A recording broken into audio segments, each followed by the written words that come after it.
loves, and welcome to another Fluff and Hammer adjacent. Now, you've probably seen recently on the Warhammer community that one of the rumors that's been floating around out there since the beginning of 10th Ed actually has sort of panned out. We were all saying that the up and coming Chaos Space Marine Codex, which I think is very soon actually, isn't that in June or so, around the summer?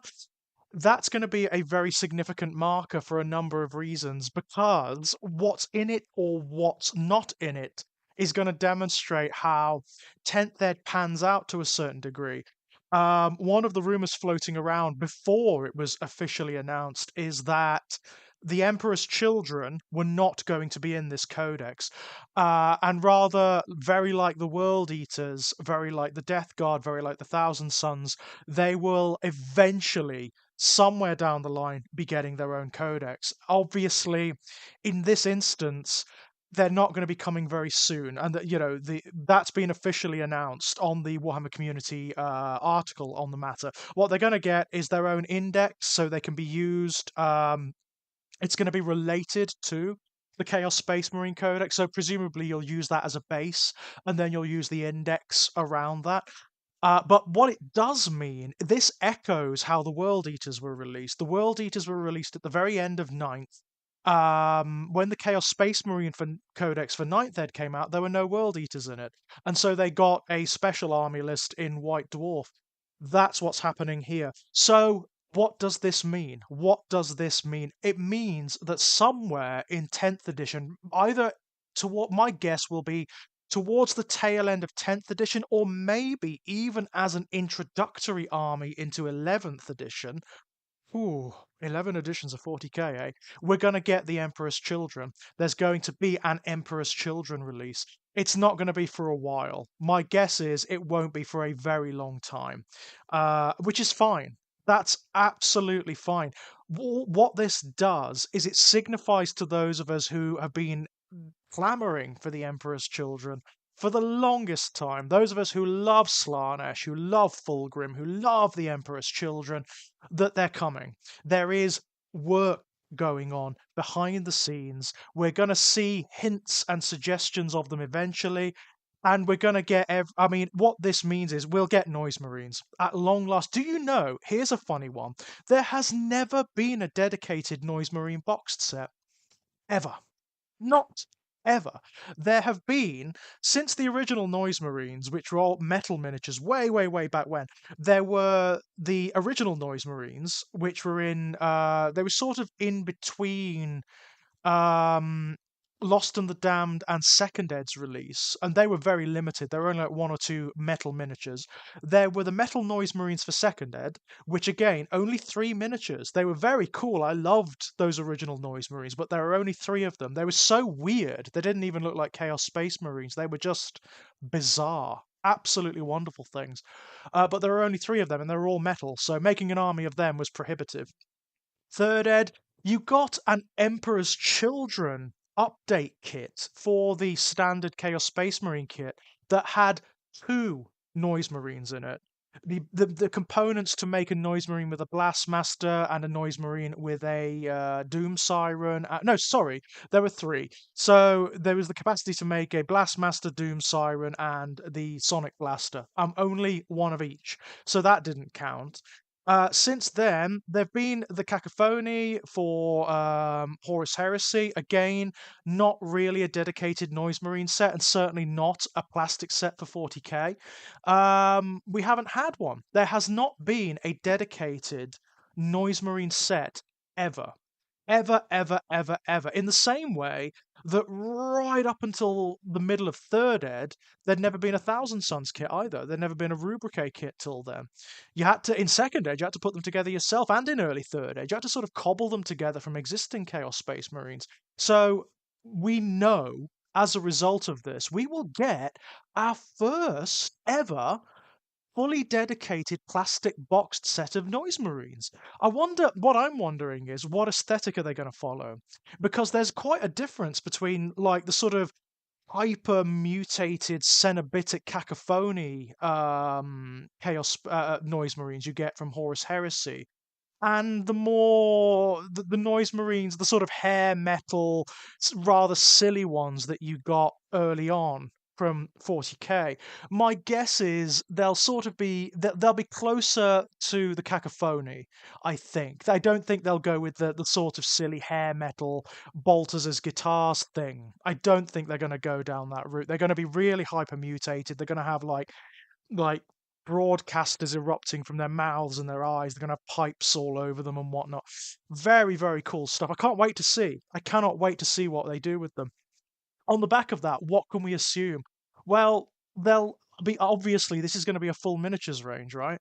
This is going to be something akin to the World Eaters, to the Death Guard. I mean, I'm hoping it edges more closer to the Death Guard in the sense that it's a more expansive release, that there's more of them, you know.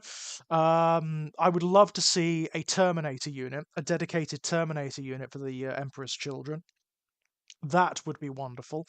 And something else, maybe. I mean, maybe a dedicated possessed unit. There will almost certainly be a human or sort of mortal cultist equivalent in the same way that we've got the Zarngor for Thousand Sons, the Poxwalkers for Death Guard, the Jackals for World Eaters. There'll be an Emperor's Children equivalent. In fact, if they pay attention to the background, there should be more mortals in an Emperor's Children army than in any of the other cult legions, because the Emperor's Children rely on them and attract them more than any other cult legion. They in the background, in the fluff, they are always accompanied by these lurid carnivals of cyberites and cultists and Slanesh worshippers that have mutilated themselves and surgically altered themselves and have just been mutated and altered and transformed. That I think should be a really significant part of the army. I think that should be, for my money, I would love to make that the mainstay of the army and make the actual Chaos Space Marines the elite parts of the army, the quite rare parts of the army. I think that would work really, really well. Um, but no, I'm dying to see what they do. And with the index as well. I mean, the index will obviously give us some indication of what the Emperor's Children are going to be like, how they're going to play. We won't see any of the dedicated units in the index other than Noise Marines, but we might get a taste of what their rules are going to pan out like and how they're going to be different from, say, Death Guard, Thousand Sons, and World Eaters, and core Chaos Space Marines.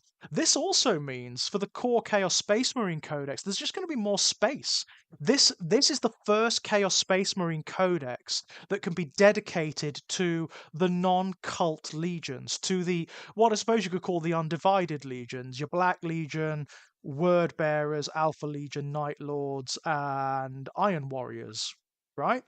And that is really cool. That is really cool. It gives them way more space to breathe. It gives the codex just a little bit more focus and flavor. I'm very pleased. I'm very, very pleased. And I cannot wait to see what this is going to be like. What are the Emperor's Children going to be like? I mean, they are the last of the cult Chaos Space Marine forces to get their full codex, to get their Primarch. Fulgrim will obviously be coming. The 40k version as well, which I imagine will be significantly removed from that Horus Heresy one. I mean, I love the Horus Heresy one. It was brilliant, it was beautiful, but just poorly timed, as we've discussed before. I think also what might have happened, what might have spurred Games Workshop um, announcing this so early, so long before the release of the Emperor's Children, is because of the relative backlash from from the Horus Heresy Fulgrim. I mean, it's not that it wasn't popular. The miniature itself has got universal praise. It was just very poorly timed, you know, given that people have been clamoring for 40k Fulgrim for the longest time and for the Emperor's Children to come back.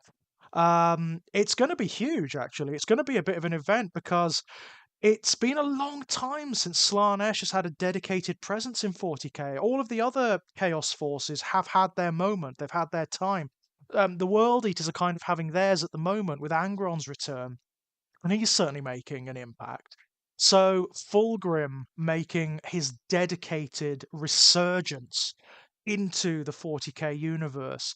I can't wait to see. I wonder, we might even get some new characters. I mean, obviously, there's going to be a new Lucius miniature. We'll get a new Lucius the Eternal. I mean, I like the old one, but it's very static these days. The thing about Lucius the Eternal is that he's a duelist. He's supposed to be incredibly fast and lithe, so I imagine the new Lucius miniature will be very dynamic. He'll be dancing, darting, moving all over the place. He won't be as static as he is. So that's going to be very interesting. But I'd also imagine there'll be another one. There will be Eidolon. My guess is if there is another character in The Emperor's Children, it will either be an entirely new character or it'll be Eidolon, because Eidolon is the obvious choice. He's a very significant power within the background of The Emperor's Children. He's one of the core lieutenants from that background. So, yeah, what really excites me is how they're going to expand on them. What have they been doing? Because, of course, the funny thing is, in the same way that the Thousand Sons mirror the Death Guard, in that they're not as fractured as the other Chaos Space Marine legions, they actually have central authority. They have a home world to call their own, and they have something unifying them. In the Thousand Sons case, it's Magnus. In the Death Guard's case, it's Mortarion. Of course, there are schisms and there are offshoots and there are all sorts of politics that goes on. But generally speaking, they are some of the more unified legions, and they seem to work with regards to something like a mutual agenda. That is not true of the World Eaters. They are one of the shattered legions. Even with Angron back, there's no central authority.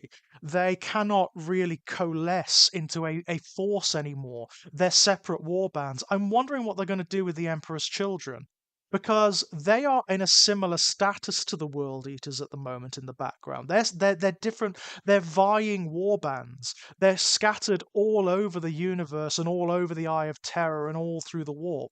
And each of them is dedicated to a different Slaneshi ideology, different champions, different power structures. If Fulgrim pulls them together, will they become one of the more coherent legions? Or will they remain shattered? It's hard to say. It's hard to say. But it's certainly going to be interesting. It's certainly going to be interesting. And how have they changed? How have they evolved? What are they doing now? What are the Emperor's Children doing out there in the universe now? And how are they operating? What subcults have they developed? It's going to be really, really interesting. How have they responded to changes in the universe, like Angron's return, Robote waking up, the Cicatrix Maledictum? How have they responded to that? It's going to be fascinating. I hope there's just a headload of background for them, because they're unlike the other legions. They haven't had it. They haven't had that degree of development. They've kind of been like, the red-headed stepchild of the Chaos Legions for a long time, and they've just been kind of there. The most that's happened is with regards to one of their offshoots, which is Fabius Bile, who doesn't really count anymore. He was an Emperor's Children originally, but he's not anymore. He's part of the core Chaos Space Marines now. So, yeah, it's going to be fascinating. It's going to be really interesting to see what route they take with them. Where do they go with them? I can't wait. I honestly cannot wait, because if they echo the stuff that's been going on with the Slanesh forces in AOS, then it'll be brilliant, because the Hedonites of Slanesh in AOS are just mesmerizingly brilliant. They're one of the most acutely Slaneshi forces that's ever been in any game system. The background, the aesthetics, the miniatures, the way they operate, it's just beautiful. They are so cool to play at with if you're into Slanesh. I hope there's something akin to that in The Emperor's Children in 40k. I can't wait. I honestly cannot wait to see. On a side note, when they release, this will happen when they release the Demons Codex, but surely this time round in 10th Ed, they should use this as an excuse to release the children of Slanesh, Sinessa and Dexessa, into 40k. Because they're demons. They exist in multiple realities. There's no reason why they shouldn't occur in the 40k universe. And they could even use it as the basis for a campaign or something. How they're introduced into the 40k universe. They would make for some very interesting special characters. After that, the only thing I can think of is when the Demons Codex is released, which I imagine will be right towards the end of 10th Ed, because the demons need work. The demons need a lot of work to function in 40k, and also they need new miniatures. The characters are generally pretty good. The characters are generally all up to date, barring one or two examples like Epidemius. But the core, the troops, they're old now. The demonettes, the plague bearers, the bloodletters, and the pink horrors, they're pretty old hat now. The pink horrors are all right, but the others don't really stand up anymore. They could do with some new sculpts. The demonettes in particular could do with redesigning, to be more in keeping with the aesthetic of Slaanesh and their background. But yeah, I'm very excited, and I'm sure there's a lot of people out there who are also deeply, deeply excited too. Let's see what the rumor engine puts forth, eh? Till next time, my loves. Bye bye.